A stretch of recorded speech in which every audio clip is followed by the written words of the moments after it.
It's a new year and hopefully there'll be new transfers at Heart of Midlothian, guys. Welcome back to Son of Scotland TV. It's been a while since I uploaded a video, but it's a new year. It's 2022. I can't believe it's 2022. It doesn't even sound right saying that. But it is 2022, whether we want it to be or not. And I am looking to start, I know I've said it before, but I mean it this time, guys, for real. New year, new me, new channel. Well, it's not a new channel, it's the same channel, but I'm looking to make new vids on a daily basis. And we're going to start off here with just a short January, I was going to say transfer update, but not really. Anything has happened. So what we're going to do here is we're going to have a quick look at potential players that Hearts are currently interested in and players that may be leaving the club. But one player that we actually can confirm has joined the club is Nathaniel Atkinson, who's signed for Hearts from Melbourne City. Again, I'm not going to pretend that I know this guy. I've never seen him play. I don't know who he is. He could be good, he could be shit. You know, that remains to be seen.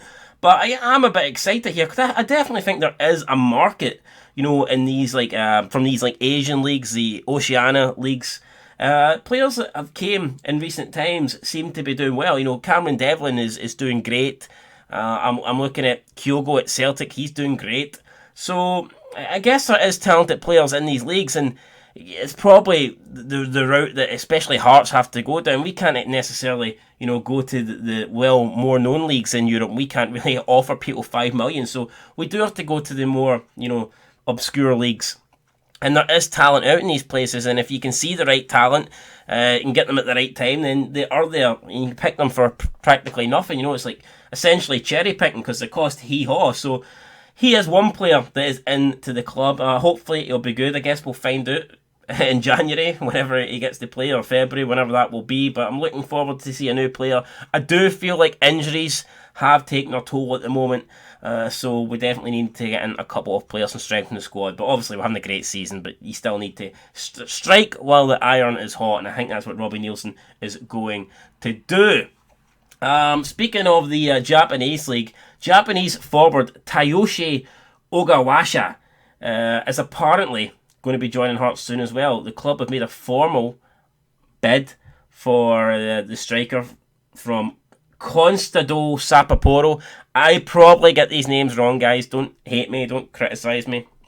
Don't accuse me of being racist. Like, how the fuck am I supposed to know half of these names? So, it is what it is, and he's expected to join Hearts as well. This one isn't official, but I'm hoping it will be official soon. And basically, I'm kind of just assuming every time we sign a Japanese player, oh, Kyogo was good, so maybe the next guy will be good. But to be fair, anytime you see Japanese players play in Scotland, they do tend to be good. They've got a pretty good record. You know, Nakamura was pretty phenomenal as well. So hopefully this new guy that we're potentially signing, Tayoshi Ogawasha, is good as well. As for players that could potentially be leaving the club, Armand Nonjale can't even get game time at the moment, and Liam Boyce is out injured. The guy isn't good enough, unless it's my FIFA 22 career mode where he seems to be banging in goals at the moment. He's not Hearts quality. When he originally signed, you know, he's a big, strong, physical guy. I had hopes for him. You know, I thought the guy had potential, but I think he's proven now that he's not really cut out to be a Hearts striker. Nowhere near good enough to be first choice, and at this stage I don't even know if he's good enough to be second, third, or fourth choice, if I'm being completely honest. Speaking of strikers, maybe we need to get one in. I'd have happily taken Tony Watt back at the club. We know that he has agreed a deal to leave Motherwell and join Dundee United at the start of next season. I think there's a chance Dundee United could be trying to get that deal over the line in January. But Tony Watt would have been a player that I would have definitely welcomed back at Hearts. So a wee bit disappointed that didn't happen. But it is what it is. We'll see what Robbie Nielsen has up his sleeve, and we'll see who he decides to sign in January. Now, speaking of players that were leaving, there was talk of Hearts losing both of their crucial centre-backs, Craig Halkett and John Souttar. I haven't seen any news about Craig Halkett yet, although he is a good player. I'm sure he's attracting interest, but I think this season there has been massive interest for Souttar. His contract is up at the end of the season. I probably will make a video solely on John Souttar tomorrow, so I'm not going to talk about it too much right here, but there has been apparently clubs in England from the Championship interested in him. I've heard rumours that Rangers are interested in him.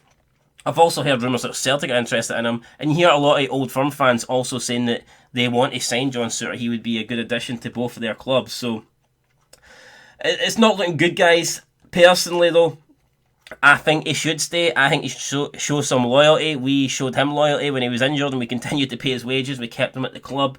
And he was out for, I mean, you add up the amount of time, the consecutive, weeks that he missed, you're probably looking at least 2 years, probably even longer than that. And we were loyal. We stuck by Souttar, and we paid him. We kept him at the club, and now look at him. He's came back. We gave him game time. He got picked for Scotland. He got that goal. This season has been great for Souttar, and I just feel like he should repay Hearts. I feel like he should sign a new contract. If he signed a contract and then left in the summer and we got money for him, I would say fair enough. I couldn't have any complaints. If he wants to go on to bigger and better things, like he said, he has wasted a few years of his career injured. So if he did want to leave, that's fair enough. But if he leaves at the end of the season and we get absolutely nothing for him, I'll be fucking furious, and I'll be tearing the John Souttar page out my Hearts calendar. That's for sure. But like I said, I'll make a video on that tomorrow. As for the news, I mean, that is pretty much all I've seen at the moment. I haven't really seen anything else, so we'll see what happens. Also, actually, before we leave, there's rumours that Craig Gordon is being looked at by clubs down in England, some Premier League clubs as well. And while I agree, I would go as far as saying Craig Gordon's the best goalkeeper in Britain. I would have him over anybody in Scotland, and I would have him over anybody in England as well. I mean, I'm looking at Pickford. Is Pickford better than Craig Gordon? I certainly don't think so. I think Craig Gordon could do a good job for any Premier League team. Probably not. I don't know if he'd do it at the top tier, but I think he could easily mid-table Premier League team. I think he'd be a really good choice for, or even if he was going to be backup keeper, he would be a good choice for. Does he want to leave Hearts though? I mean, people are saying that he's 38, he's 39, soon he's settled, he's got his family, he's happy in Scotland, and that is true. I've no doubt about that. But if he was offered, a contract by a Premier League club, it maybe be too good to turn down. I just hope it doesn't happen, because we are good at the moment, but a Hearts squad without Craig Gordon, a Hearts squad without John Souttar, it's not a Hearts squad I want to envision or see, and it's not one that I'm hoping it's one we don't see next year, or even worse, at the end of this January transfer window. Anyway, guys, that's going to do it. I'll be back tomorrow for more videos, more news. But anyway, Happy New Year. Hopefully Hearts keep everybody. Hopefully we bring in a bunch of new players. Hopefully we go and win the league. Dreams can happen. Miracles can come true. Keep dreaming. And until next time, peace.